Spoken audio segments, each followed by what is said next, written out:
This is Grant Harden, a 50-year-old police officer hiding a horrifying secret. Grant has been apprehended on suspicion of murder, but as it would later transpire, his crimes and behavior were so bad that in his interrogation, he tried everything he possibly could to escape. On the 23rd of February, James Appleton had pulled into a parking lot on Ganridge Road to take a phone call with his brother-in-law. Suddenly, a loud banging sound was heard over the phone, and the line went dead. A passerby had spotted a white Chevrolet Malibu parked behind James's car that immediately sped away after the loud noise. When the passerby went to check on James, he was lying dead at the wheel with a gunshot wound to the head. Gateway, Arkansas is a small town of 400 people, so the owner of the Chevy was quickly determined to be Grant Harden, a 50-year-old police officer who had lived in this town his whole life. Later that night, Grant's vehicle was stopped at a police roadblock after taking his family out for dinner, and he was quickly brought in for questioning. But unfortunately for everyone involved, Grant's experience in law enforcement would prove to make this interrogation one of the most excruciating and difficult that Arkansas police had ever had to deal with. I'm Detective Chamberlain. I know we have James Chamberlain. Okay, yeah. Did you used to be a police officer somewhere? Or, I recognized you, but I wasn't 100% sure where I knew you from. But somebody said that you used to be a police officer in Gateway or something like that. Okay. The interrogation begins casually as Detective Chamberlain opens with questions about Grant's career. As they're both police officers, he assumes he can strike an immediate middle ground with him, building trust between them and hopefully getting him to relax so he'd give up information easier. A strategy that he'd soon find out had the opposite effect. Grant is then read his rights, but decides this is where he's going to start making it difficult for the detectives. Here's the thing. I want to talk to you about what you've done today, okay? Can you just take me through when you woke up this morning to when you got stopped by the police out there in, what's the name of that road you were on? I'm sorry, I'm going to drop Gantt Ridge? I'm not going to say anything after I've been read those rights yet. Okay. Well, I don't know what's going on. I am kind of sickly to what I'm here for and things. Up until this point, Grant hasn't been told what he's been brought in for, and states that he's feeling sickly given the circumstances he's been put into. Given his disturbing body language, he may also be feeling exposed and somewhat inferior due to being the suspect of a case instead of the detective for the first time in his life. So you don't want to explain what you've done today? Did you? Is there a reason behind that? What was the first thing said? I have the right to remain silent. Okay. So you're telling me that you don't want to talk to me right now? Okay, cool. Hang tight right here for just a few minutes, okay?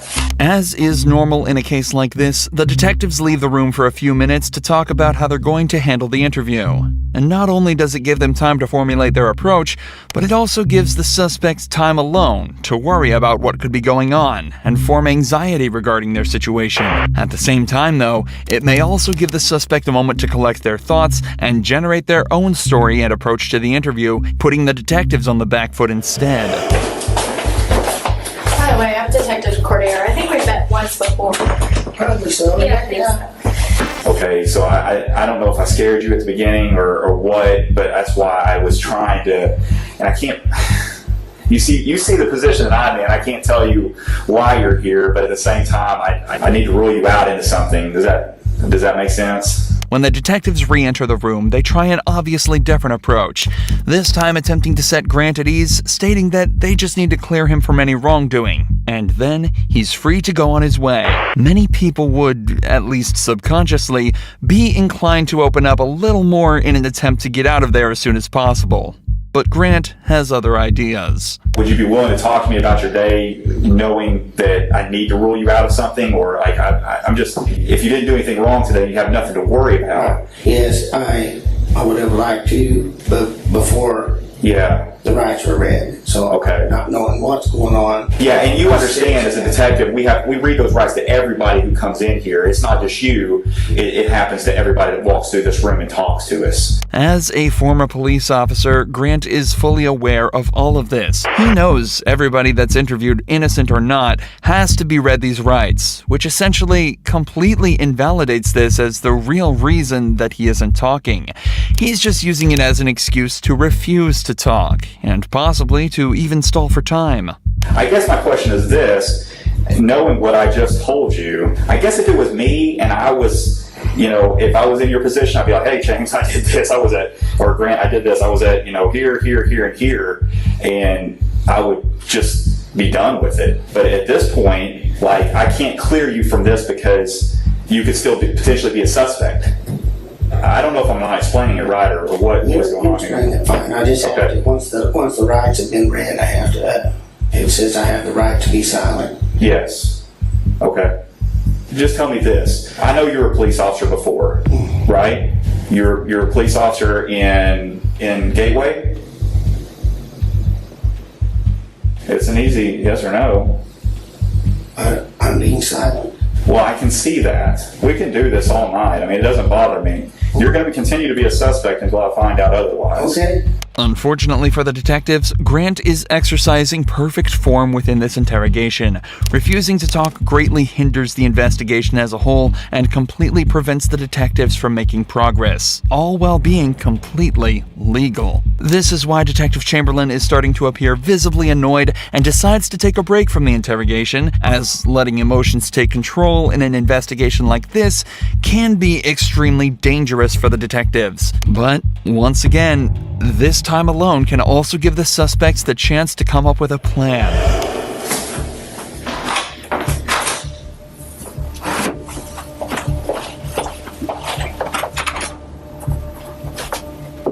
Hello, I need to go You need to go where? home or get ready for work in a little bit. Okay, we'll just have a seat and I'll get it for you.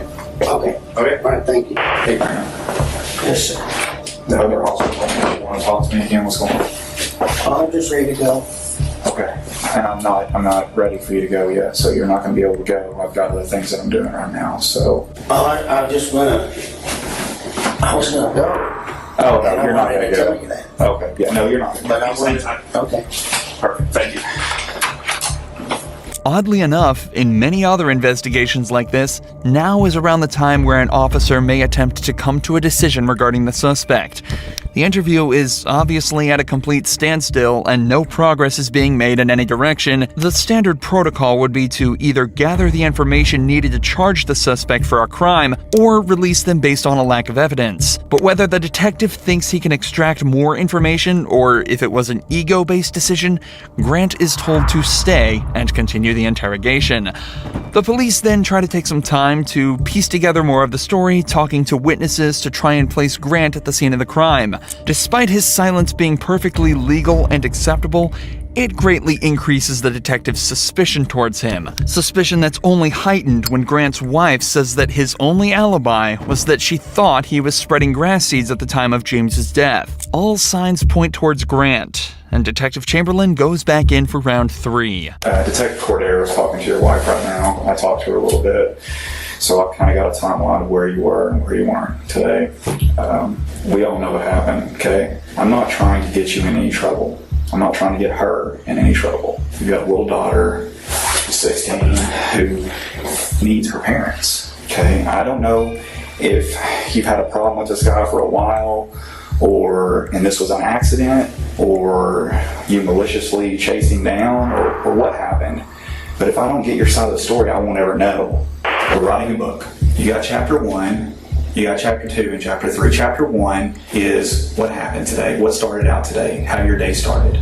Chapter 2 is what led up to the incident, and chapter 3 is you telling me about what happened to lead you up to that. I know you went to eat, out tonight. I know what you said at dinner. I know that you went to Lowe's afterwards. I know everything, but I don't know what caused the incident. And if I don't know that, I've got to assume the worst.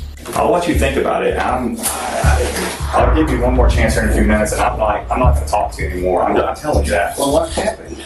I know, you know. We have witnesses that put you there. They physically ID'd you. The 2 cars that drove by. Look, man, I just want to know why it happened. I'm going to sleep good tonight regardless. I don't think you will. At the time of the murder, when the 2 cars were parked up beside each other, the man in the white Chevrolet waved the passerby past before the gun was fired. As they passed, they were able to get a good look at the driver.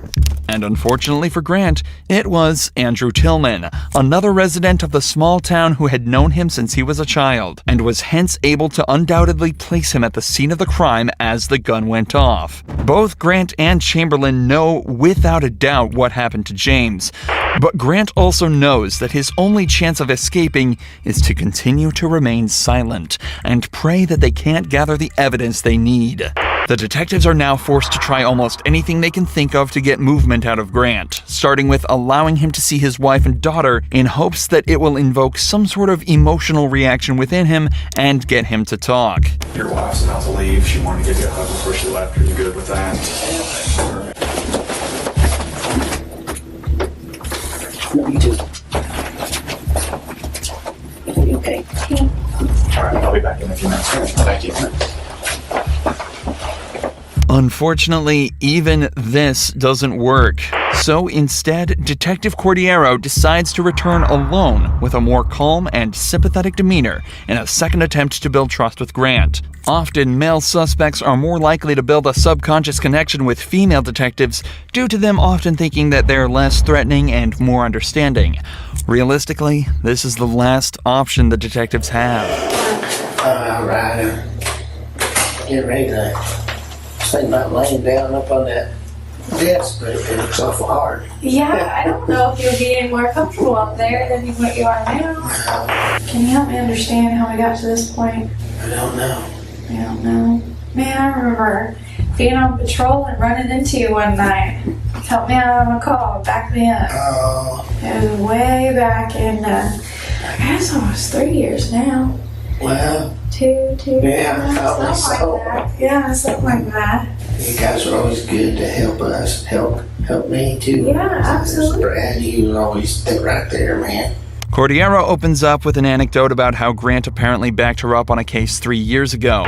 Even though he doesn't necessarily remember it, this will give him the idea that Cordiero will be even more sympathetic and helpful towards him as he's done her a favor in the past. It also allows them to continue reminiscing about their time on the force and the people they've worked with, further strengthening the subconscious bond Grant will be creating. I just don't understand how we got to this point. Yeah, me neither. If you're willing to talk, tell I'm me. just ready to go to bed. I don't blame you. Me too. Me too. And if we could do that, you just talk to me. Well, I just have to, since you read those rides, I have to do the ride. Well, what's the difference? You know the difference. Regardless of something happened or not, and if it did, if it was an accident, well, tell me. Like, let me help me help you. Like, I want to know what I can do or what happened today to be able to explain it later. I don't know what happened today. I just need to. You know, people are gonna have questions. Your family. Well, I have questions. Well, exactly. So why can't we figure this out together? Cordiero is making a conscious effort to use inclusive language, such as, "We will figure this out together." This and her open and expressive body language are both techniques she's using to make Grant feel more relaxed, and as though he's part of the solution, not the problem. She's also making every effort to be nice to Grant, in hopes that maybe he'll finally open up to her, or at least give her a way in. We can start from the very beginning. I mean, I know you probably slept in because you work nights. I work nights. Trust me, I worked nights for almost 4 years. I understand how that sleep schedule is. yeah, I sleep's all So, messed up. did you sleep in today? Yeah, I bet you did. You could have got to work tonight, huh? Yeah, Yeah. What time did you get up? noonish. Around noon. That's usually what time I got up too. Did you watch anything good on TV? Usually that's what I do. I'd eat and watch TV. I'll woke myself up a little bit. Anything good? Same old stuff Oh yeah? on TV. You watch the same episodes? Or like, do you have a specific TV show you would wake up and watch? Well, we watched, my wife always has it on I can't remember what channel it's called, right now, TV Land. Oh, okay. I haven't really watched any of that. I couldn't even tell you what it was about. Is your wife like that? Oh, well, I think she'd better watch other stuff, but that's all. Yeah. It might not be about the case, but finally, Grant is talking, and Cordero has found her way in. If she can keep the flow of this conversation up, she might be slowly able to extract information from him even without him knowing. Talking about specifics such as TV shows and sleep schedules, even that could lead to catching him in a lie, and placing him in certain places at certain times. But most importantly, she's building a connection with him and continuing to let him talk, which increases the chance that he either slips up or decides to make it easier on the detectives and answer a question. But predictably, as soon as Cordero started asking him to talk about the case again, he shut down once more, refusing to answer any more questions and staying silent. I think you have a lot to live for. Beautiful family who I've had the privilege of talking to. The way I look at it is you're a man. Men face their mistakes and they own up to them. And they figure out what happened and figure out how to solve it and move on. Like I said, I'm honestly here to help you. And I want you to understand that. I wouldn't spend my time in here with you if I didn't. And that something happened today that needs to be explained. Did you make a mistake today? Even after reminding him of his family, Grant doesn't move an inch, again realizing that his only chance of being let off is to not speak and hope they don't find anything.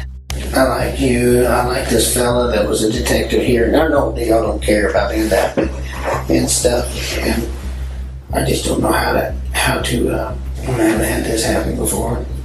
Being brought in and interrogated for something. So I know you don't care, but I just don't know how to be silent. Sitting over here looking like a jerk. No, you're not. Honestly, you were far from that. You're very polite. Don't you know why you're here? I appreciate you guys, and I'm just gonna get a lawyer. Yeah, it's up to you. But You can obviously something's going on, and I need one. I just want to hear your side of it. I want to get a lawyer. After hours of almost pointless back and forth, Grant finally asks for a lawyer, meaning the detectives can no longer question him, and concludes the interrogation.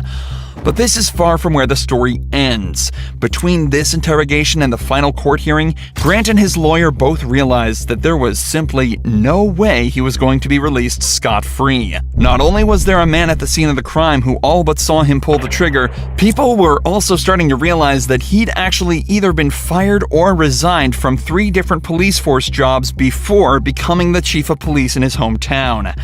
So, on October 16th, 2017, he pleaded guilty to the first-degree murder, but refused to reveal his motive, leaving each member of James Appleton's family without closure to this day. However, as Grant was being prosecuted, a shocking revelation was made that turned him, a murderer, into a senseless monster of a human being. As his DNA was being taken, they realized it was already in the system, under an unknown name, for a crime committed almost 20 years ago. In November of 1997, a teacher at Frank Tillery Elementary School went to the teacher's lounge bathroom only to be met by a man brandishing a gun that forced her into a stall. The man then raped her and fled, taking care not to touch anything or leave evidence behind, except for the he left on her clothes. Local police did everything they could to identify the perp, but after 20 months of effort, the investigation went cold until 20 years later when Grant Harden's DNA was found to be a perfect match. And because Rogers police had obtained a John Doe warrant back in 2003, allowing them to arrest an unknown suspect and bypass the statute of limitations, he was hit with the 14-year sentence for his on top of the 21 years for the murder of James Appleton. And as such, Grant Harden was sentenced to 35 years in prison, meaning that he'll likely live out the rest of his life behind bars.